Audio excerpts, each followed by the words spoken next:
Olá, seja muito bem-vindo ao programa do Conselho Federal da Ordem dos Advogados do Brasil. Vamos ao resumo das notícias de hoje.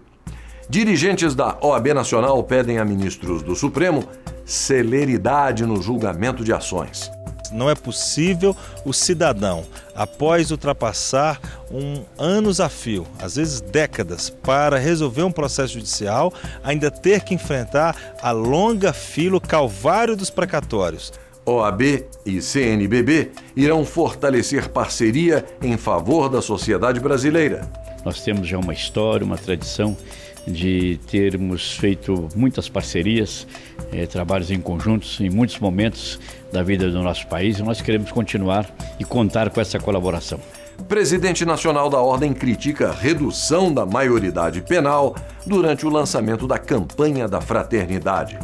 Essa é uma tese, sem dúvida alguma, que não construirá benefícios em termos de segurança pública. Toda a teoria científica está a demonstrar.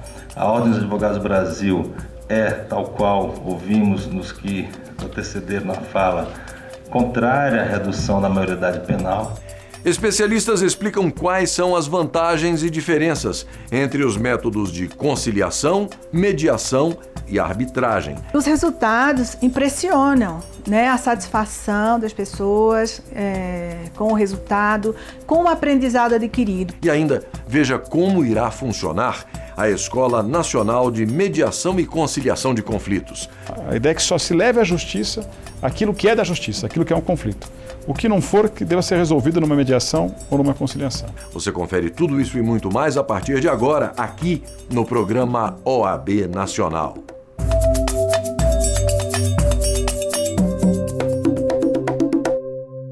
A Ordem dos Advogados do Brasil tem lutado com firmeza em defesa do cidadão brasileiro e atuado em todas as áreas no combate às injustiças.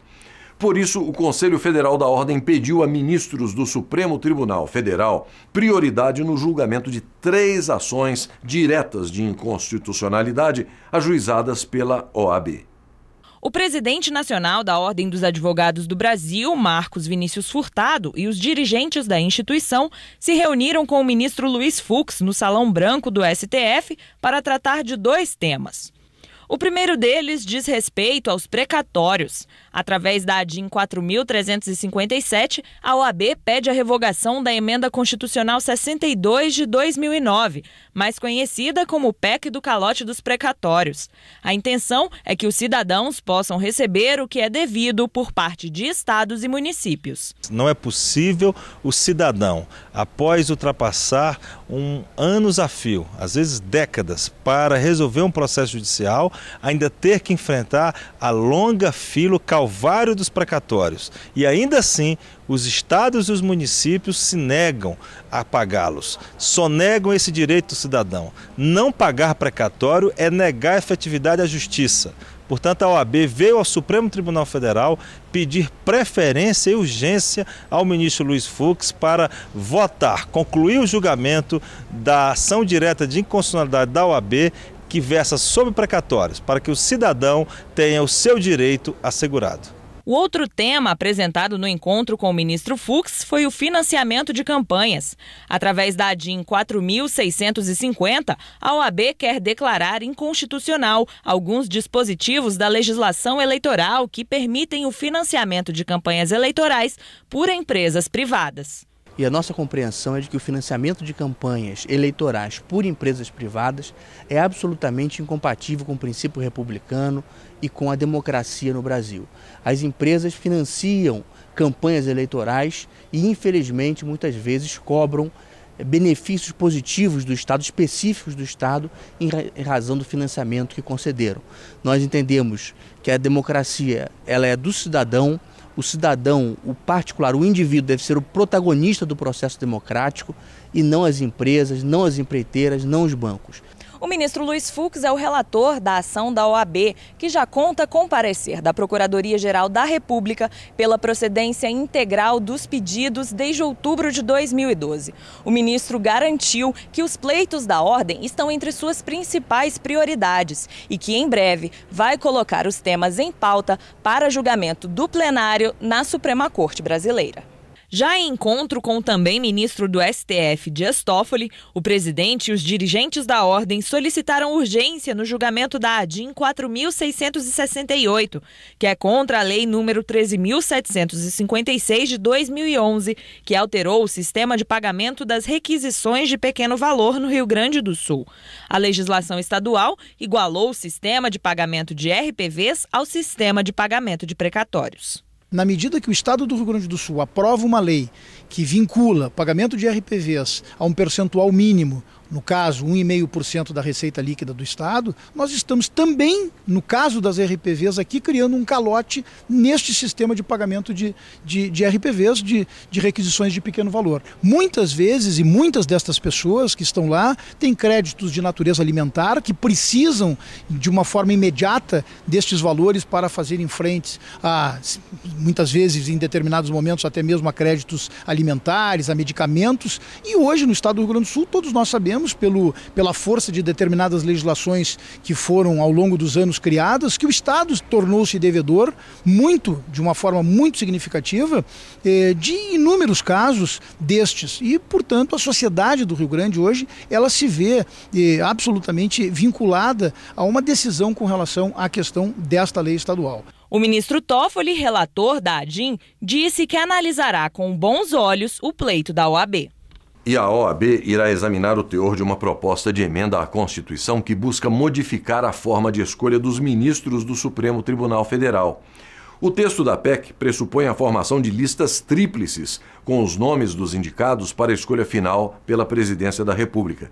Essas listas seriam feitas a partir de indicações do Conselho Nacional de Justiça, do Conselho Nacional do Ministério Público e do Conselho Federal da OAB.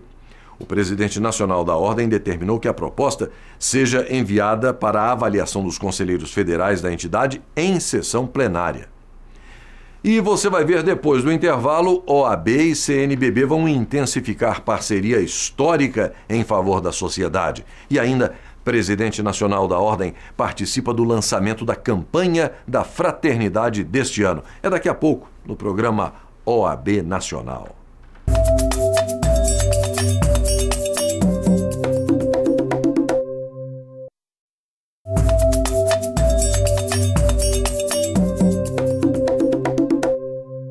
O presidente nacional da Ordem esteve reunido com o presidente da CNBB, a Conferência Nacional dos Bispos do Brasil. O encontro serviu para intensificar a parceria histórica das duas entidades em prol das causas da sociedade brasileira, tendo como focos principais a justiça, a liberdade e os direitos humanos.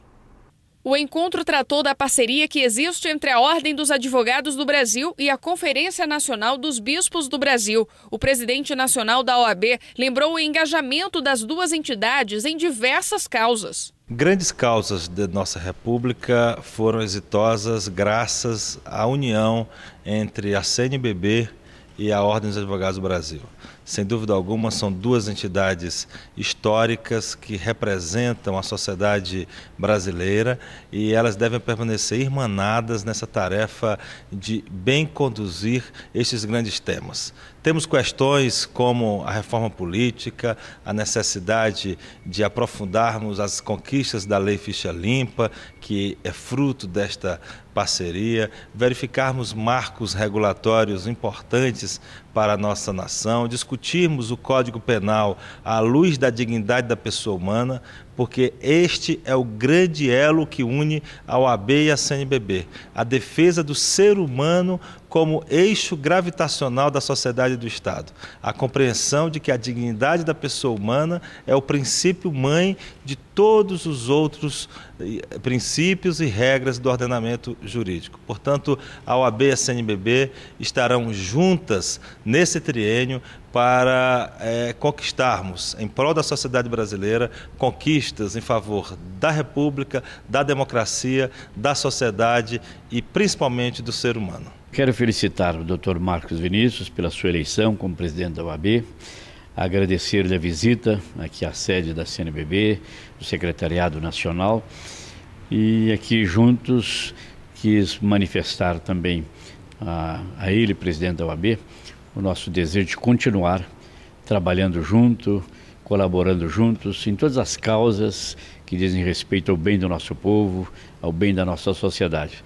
Nós temos já uma história, uma tradição de termos feito muitas parcerias, trabalhos em conjuntos em muitos momentos da vida do nosso país, e nós queremos continuar e contar com essa colaboração. Também participou da reunião o secretário-geral Dom Leonardo Steiner. O presidente da OAB, Marcos Vinícius Furtado Coelho, convidou o presidente da CNBB para a posse da nova diretoria no dia 12 de março no Centro de Convenções de Brasília. Dom Raimundo Damasceno também entregou o texto base da campanha da Fraternidade 2013, cujo tema é Fraternidade e Juventude. A campanha da Fraternidade deste ano, ela vem em boa hora porque cuida da juventude, de acolher o jovem, de valorizá-lo e de respeitá-lo. E sem dúvida alguma, a OAB estará irmanada também com a CNBB nessa discussão acerca da juventude de nosso país, que é o futuro de nossa nação. E dias depois de reafirmar a parceria entre as duas entidades, o presidente nacional da OAB participou do lançamento da campanha da Fraternidade deste ano na sede da Conferência Nacional dos Bispos do Brasil.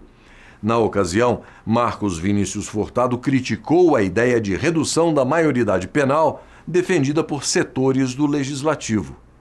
O tema da campanha da Fraternidade 2013, lançada pela Conferência Nacional dos Bispos do Brasil, traz os jovens como foco principal.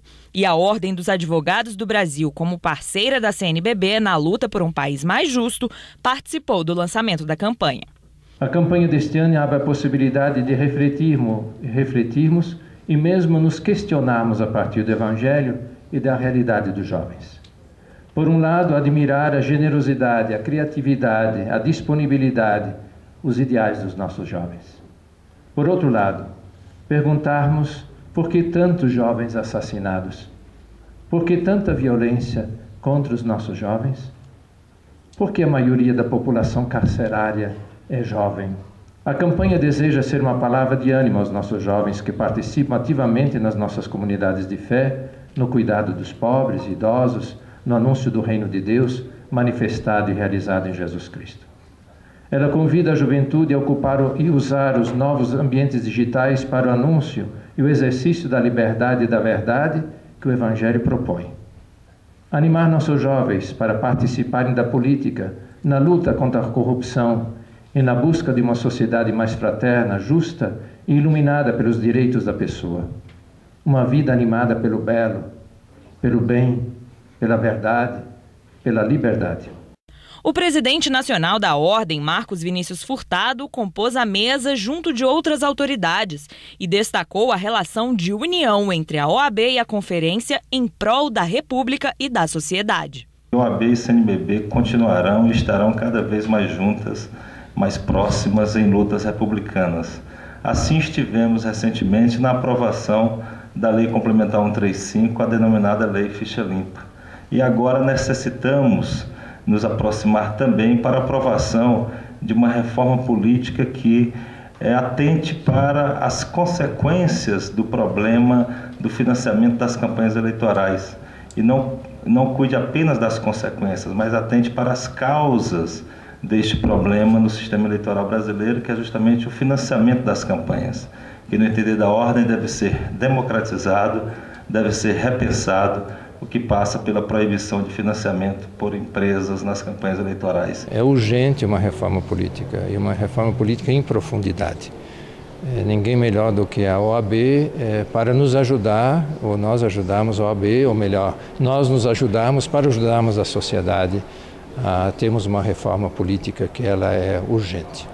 As bandeiras da OAB em defesa da reforma política e em combate ao financiamento de campanhas foram lembradas durante o evento. Essa é uma tese, sem dúvida alguma, que não construirá benefícios em termos de segurança pública. Toda a teoria científica está a demonstrar.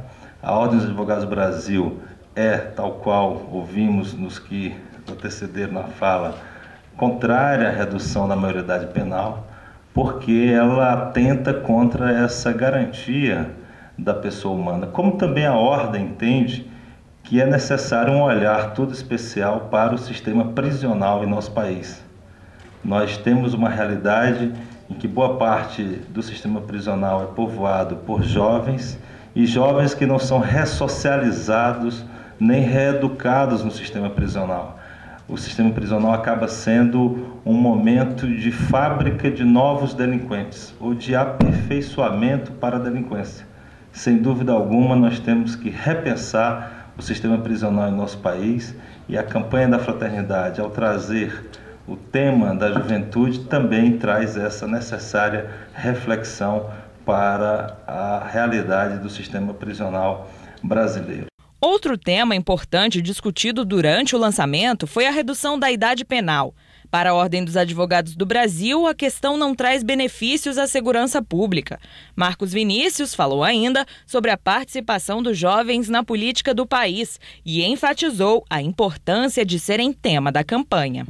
A participação política da juventude é, sem dúvida alguma, peça fundamental para quem entende que o jovem não é apenas algo do amanhã, mas algo do presente. Portanto, a OAB faz-se presente nesse momento importante para registrar que estamos de mãos dadas com o CNBB nesse belo projeto que é cristão, mas que é também cidadão, que é constitucional da construção de uma sociedade livre, justa e fraterna. E durante o lançamento da campanha da fraternidade na sede da CNBB, o ministro-chefe da Secretaria-Geral da Presidência da República, Gilberto Carvalho, declarou diante da imprensa que o governo federal não apenas endossa, mas apoia a proposta de reforma política da Ordem dos Advogados do Brasil, principalmente no que diz respeito ao financiamento de campanhas eleitorais. E nós vamos fazer uma breve pausa para o intervalo, mas a seguir você confere. Especialistas explicam quais são as vantagens e diferenças entre os métodos de conciliação, mediação e arbitragem. Você não pode perder. Até já.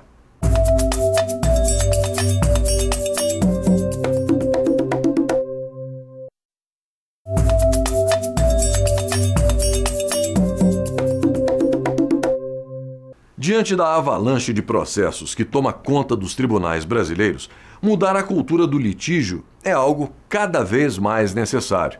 Nesse sentido, técnicas de mediação, conciliação e até mesmo de arbitragem são apontadas como mecanismos fundamentais para descongestionar o judiciário.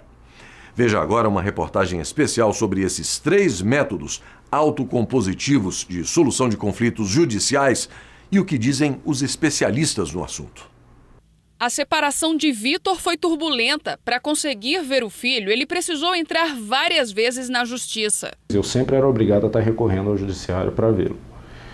Até que, com o advento da Lei Maria da Penha, ela resolveu me denunciar, né, num entendimento de forma absolutamente caluniosa, com base na Lei Maria da Penha, e saiu uma medida restritiva sem me ouvir primeiro. Quando houve a avaliação do psicossocial, ela retirou a queixa e fez um acordo que depois ela descumpriu. Eu provoquei o juízo e o juízo chamou uma audiência para fazer esse acordo. Nessa audiência, para que o acordo fosse para discutir a solução do problema, realmente assim, a minha impressão é que ali naquele momento o problema foi relativamente desconsiderado, né, na negociação da situação. Foi renovado o acordo que foi feito na frente da assistente social e da psicóloga. E esse acordo novamente foi descumprido, dessa vez por uma denúncia de que eu estava espancando meu filho. A polícia bateu lá em casa às 11 horas da noite de uma sexta-feira antivéspera do Dia dos Pais. Eu abri a porta, acordei meu filho, apresentei meu filho para o policial para mostrar que ele não tinha tomado não tinha sofrido nenhum tipo de espancamento. No outro dia de manhã eu fui ao IML para fazer exame de corpo de delito, para fazer exame de corpo de delito para provar que meu filho não tinha sido vítima de espancamento. Foi aí que a mediação passou a ser a única saída. Aí eu procurei a mediação no seguinte sentido, cheguei a falar, olha, a situação chegou num ponto bastante grave, se eu for dar a resposta judicial que esse tipo de ação que esse tipo de ação recomenda, na verdade eu vou estar agravando a situação do meu filho. Então, aí eu procurei a mediação exatamente nesse sentido. Procurei um mediador que os procurasse e dissesse, olha, vamos construir uma alternativa que permita que o Vitor seja pai, sem que ele tenha que usar dos instrumentos, né, inclusive criminais, para que ele possa exercer esse direito. E aí foi isso. Aí, a partir daí, né, eles aceitaram o acordo e arrefeceram os ânimos. Na mediação, só se chega à solução depois que o conflito é resolvido. A ferramenta extrajudicial depende de um mediador, que tem que ser imparcial. Ele vai usar técnicas de abordagem para restaurar o diálogo. Através do instrumento da mediação, você consegue esse acesso à justiça, acesso democrático à justiça. A mediação leva ao cidadão, então, qualquer nível social, com a mediação, esse instrumento empodera o indivíduo. O indivíduo sabe de sua responsabilidade, sabe dos seus direitos, das suas escolhas. Ele não precisa de levar um terceiro, que é o judiciário. Então, temos que levar ao judiciário o que é de suma importância, causas que a gente possa mesmo, tem que ser um judiciário específico, né?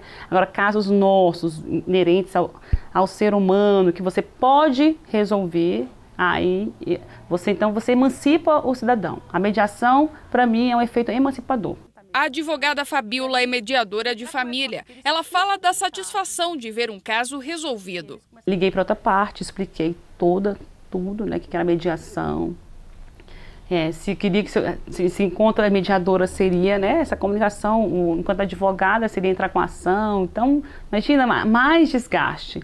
E ela aceitou. E o que eu achei mais interessante e a mediação foi com os dois. Só a primeira sessão que não. O resto, mais 12 sessões, foram com o casal parental, né? E foi bem emocionante que na terceira sessão eles já estavam saindo, conversando, rindo, lembrando dos momentos, né? Ah, você lembra disso? Na 10ª foi com o filho, e a emoção da mediação com o filho, né? Esse resgate com o pai. Nós conseguimos o quê? Uma guarda compartilhada, onde o pai já teve acesso ao filho, final de semana, viajar, e isso aí é muito emocionante. Um ano depois eu encontrei na festa até do meu filho e eles estavam os três juntos. Então, assim, eu fiquei bem emocionada. Já a conciliação é indicada quando o problema já foi identificado e o impasse está no conflito e não na falta de comunicação. Para conseguir um resultado positivo, o conciliador, ao contrário do mediador, costuma sugerir uma solução. Ele facilita a comunicação e a negociação entre as partes. Ele ensina as pessoas como conversar de forma produtiva. Ele ensina as pessoas técnicas de negociação. É uma negociação diferente, né? Um modelo assim de negociação de Harvard, que a gente fala, que é o mais adotado, né? Em que as pessoas dão prioridade à resolução dos conflitos baseado nos interesses envolvidos, na integração dos interesses, em que todos sintam que houve algum tipo de ganho para todos os que participaram no conflito. A conciliação é útil nas mais diversas áreas. Um dos vizinhos tinha jatobazeiros no quintal. Eram 3 ou 4 jatobazeiros. E esses jatobazeiros trocavam de folhas no verão, no outono, melhor dizendo. E essas folhas caíam, grande parte delas no terreno do vizinho, né? Isso entupia calhas, sujava tudo. Então eles resolveram procurar a justiça. E o pedido foi: eu quero que esses jatobazeiros sejam derrubados. Por outro lado, o dono do imóvel onde estava o jatobazeiro disse: não, eu não quero que os jatobazeiros sejam derrubados. Então, a conciliação e a mediação, nesse novo formato, elas propiciam isso, né? Digamos, a busca de soluções criativas onde haja a integração dos interesses e ganhos mútuos de todos. A arbitragem é outra forma que também ajuda a desobstruir a justiça. A arbitragem, para nós, é uma instituição que substitui a justiça. Alguns falam em meios alternativos, eu não gosto muito da expressão. Eu prefiro dizer que é uma forma de resolver pendências de resolver diferenças entre as pessoas, entre as empresas, e através de árbitros, que são o tribunal arbitral, como se diz, que são escolhidos pelos próprios interessados, pessoas da confiança deles, pessoas especializadas, que então examinam a questão, colhem as provas, respeitam o direito de cada uma e julgam proferindo uma sentença que é chamada sentença arbitral, que é uma sentença que tem o mesmo valor da sentença judicial. Aí o árbitro para a sua atuação. Por quê? Porque o árbitro ele tem poderes, por lei, apenas para dizer o direito, não para executar a sua sentença. Quem executa é o juiz estatal. Apesar de eficaz, a cultura arbitral não é tão difundida no país, mas tem se tornado comum no meio comercial. Contrato de compra e venda, contrato de locação, contrato de arrendamento, enfim, os contratos mais variados possíveis. As partes, os contratantes, fazem inserir no contrato, no corpo do contrato, uma cláusula dizendo qualquer diferença, qualquer desentendimento, qualquer controvérsia, a palavra mais comum é controvérsia, qualquer controvérsia decorrente do presente contrato que se verificar entre as partes será resolvida através de arbitragem. Esta é a regra, o princípio. Claro que a cláusula, como eu disse agora, ela ainda não é completa. O ideal é que os contratantes indiquem logo quem poderá resolver aqueles desentendimentos. Enfim, quem será o árbitro. O ministro aposentado do Superior Tribunal de Justiça explica que foi no STJ que ele começou a se interessar pela justiça privada. Como ministro, eu tive a oportunidade de julgar um caso só de uma arbitragem internacional. Na terceira turma do Superior Tribunal de Justiça, um caso sobre um contrato entre empresas de navegação marítima para transporte na costa leste da América, do Brasil, Argentina, Uruguai, Argentina, para os Estados Unidos e vice-versa. Este desentendimento acabou desencadeando num laudo arbitral ou numa sentença arbitral elaborada no Rio de Janeiro, antes da existência da lei 9.406, que é de 96, a lei de arbitragem brasileira. E acabou chegando ao judiciário, ou melhor dizendo, ao Superior Tribunal de Justiça. Eu fui o relator. E a nossa decisão foi comentada no mundo inteiro. Inclusive revistas especializadas, transcreveram nossos votos, vertido para a língua francesa, por exemplo. Então, uma revista francesa, a Revue de l'Arbitrage, que publicou a nossa decisão lá. Foi muito interessante, na verdade. E isso me despertou o interesse. Nós confirmamos a decisão do Tribunal Arbitral Brasileiro, no sentido de que deveria haver uma reparação pecuniária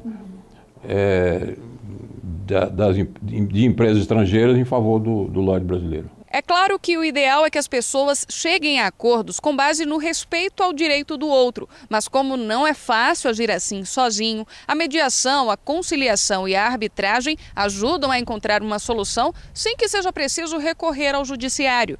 Os casos resolvidos com esses métodos alternativos costumam servir de aprendizado para os envolvidos no conflito, evitando até novos problemas. Os resultados impressionam, né? A satisfação das pessoas com o resultado, com o aprendizado adquirido, porque a mediação e a conciliação, mesmo quando não existe um acordo, as pessoas saem ganhando, com o aprendizado adquirido ali, em termos de técnicas de negociação e de comunicação. É uma nova descoberta que traz, que acrescenta, que propicia um crescimento das pessoas. A relação entre justiça e arbitragem é muito interessante e, diga-se de passagem, desde logo, o Superior Tribunal de Justiça tem atuado de forma extraordinária no sentido de prestigiar a arbitragem e ser um ponto de apoio fundamental para o bom sucesso das arbitragens.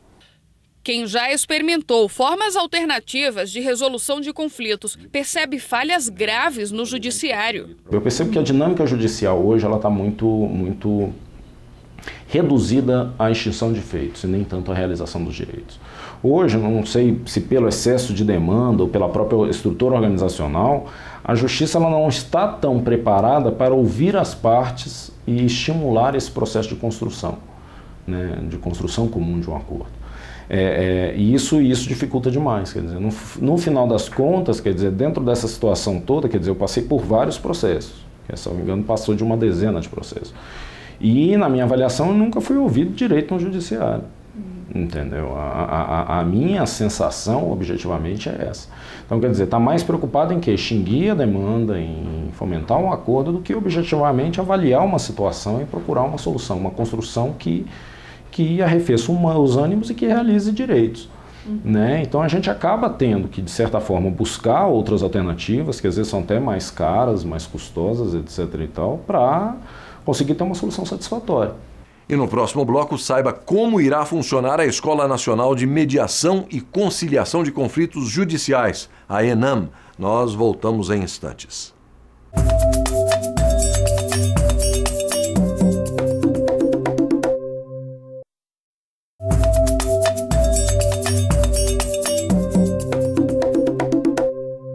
O Conselho Federal da OAB manifestou apoio integral à rejeição do veto da presidente da República, Dilma Rousseff, ao projeto de lei parlamentar que trata da adequação da Lei de Responsabilidade Fiscal e da autonomia administrativa, financeira e orçamentária às defensorias públicas. Para a ordem, a Defensoria Pública deve ter uma atitude altiva e independente diante dos governantes, não podendo depender da boa vontade e dos humores do Executivo para o seu efetivo funcionamento.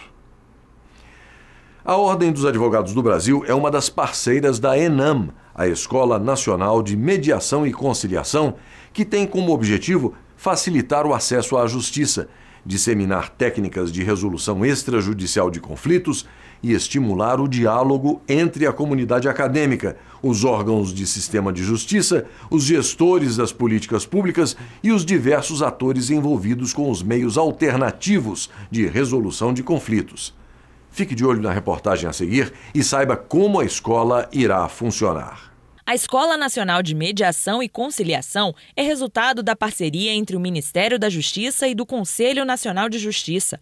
O intuito é a formação de uma nova cultura no país, na busca do consenso e de acordos, através de técnicas de mediação e conciliação. A ideia é que só se leve à justiça aquilo que é da justiça, aquilo que é um conflito. O que não for, que deva ser resolvido numa mediação ou numa conciliação. A partir daí, a gente quer que a escola atinja todos aqueles operadores do direito. 2.000 servidores do Judiciário farão parte das primeiras turmas e devem participar dos 14 cursos oferecidos no ensino à distância. As inscrições serão abertas em abril e as aulas começam em maio. E é justamente para atingir os operadores do direito que a ENAM pretende criar cursos personalizados para cada setor. Promotores, juízes, advogados, defensores públicos, advogados públicos, professores e estudantes de direito e também representantes de empresas estão na lista para participar dos treinamentos. A nossa vontade, a nossa intenção, o nosso objetivo, a nossa meta, né, é que até 2014 nós tenhamos 20.000 novos mediadores e 20.000 novos conciliadores. Então seriam 10.000 por ano, e 10.000 presenciais e 10.000 à distância. A Ordem dos Advogados do Brasil também vai participar dos cursos da Escola Nacional de Mediação e Conciliação. Durante o lançamento da ENAM, em dezembro de 2012, a OAB e o Ministério da Justiça assinaram um acordo de cooperação técnica. Pelo termo, o Conselho Federal irá difundir a importância da solução extrajudicial de conflitos e estimulará a capacitação dos advogados em mediação e conciliação. As unidades de transmissão da Escola Nacional da Advocacia, presentes hoje em 25 estados do país, foram colocadas à disposição da escola para a realização de cursos jurídicos telepresenciais para os advogados brasileiros. A nossa vontade é que tão logo tome posse, agora sim, já a partir do termo de cooperação, que a gente dê execução a esse termo de cooperação e formate cursos especializados para advogados. É possível que a gente comece, por exemplo, com mediação familiar, que é algo que os advogados têm interesse em conhecer técnicas de mediação familiar.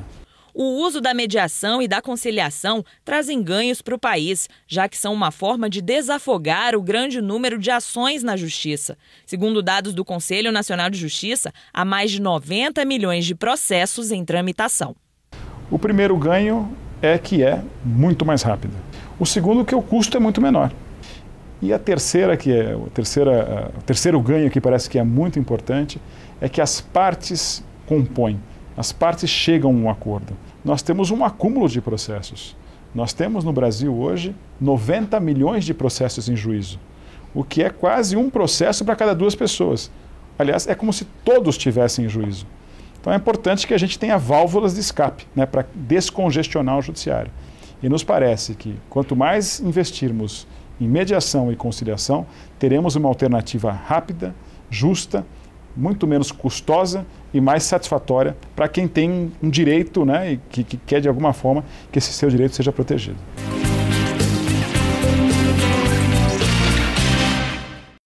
Eu me formei em 93, aos 21 anos de idade, e de lá para cá eu já exerci vários cargos públicos, sempre na advocacia voltada para o serviço público. Eu fui advogado de uma fundação pública do Distrito Federal por 3 anos.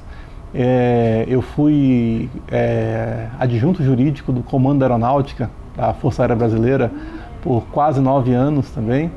E atualmente eu estou há praticamente 7 anos aqui na Codevasf, que é uma empresa pública federal vinculada ao Ministério da Integração Nacional, sempre trabalhando nesse ramo da advocacia.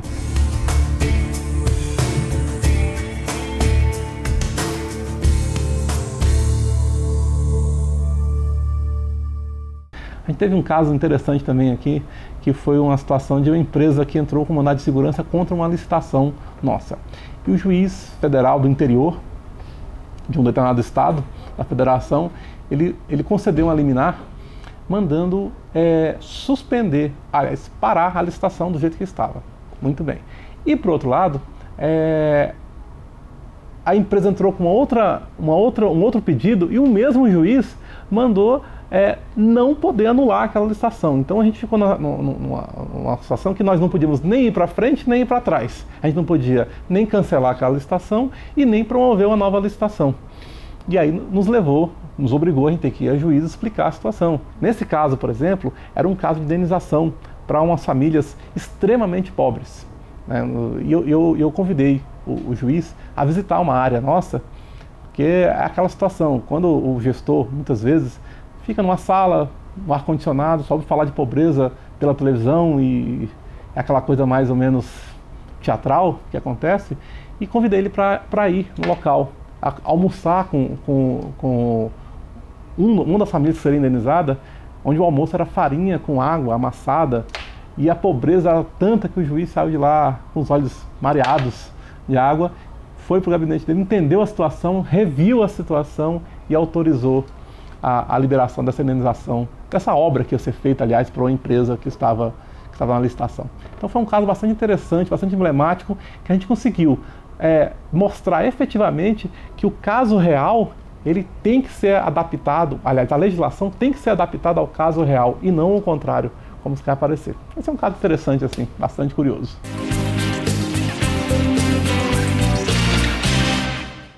E hoje nós ficamos por aqui, mas na semana que vem nós estaremos de volta com mais um programa OAB Nacional. Um abraço a todos e até o nosso próximo encontro.